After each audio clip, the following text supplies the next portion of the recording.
રાજકોટવાસીઓ માટે મહત્વના સમાચાર। હીરાસર એરપોર્ટ સુધી એસટી બસો દોડશે। એરપોર્ટ ઓથોરિટીની રજૂઆતને લઈ એસટી વિભાગે આ નિર્ણય લીધો છે। સવારે 6 થી રાત્રિના 9:45 સુધી બસોની સુવિધા મળશે। અત્યાર સુધી કુલ 16 ટ્રીપ શરૂ કરવામાં આવી છે। મુસાફરો હીરાસર એરપોર્ટ સુધી મુસાફરી કરી શકશે। મુસાફરી માટે એસટી બસનું ભાડું 60 રૂપિયા નક્કી કરવામાં આવ્યું છે। રાજકોટવાસીઓ માટે મહત્વના સમાચાર। હીરાસર એરપોર્ટ સુધી જવા માટે એસટી બસો હવે દોડશે।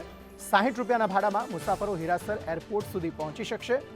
એરપોર્ટ ઓથોરિટીની રજૂઆતને લઈ એસટી વિભાગે આ નિર્ણય લીધો છે કે સવારે 6 વાગ્યાથી રાત્રિના 9:45 વાગ્યા સુધી આ બસો દોડતી થશે।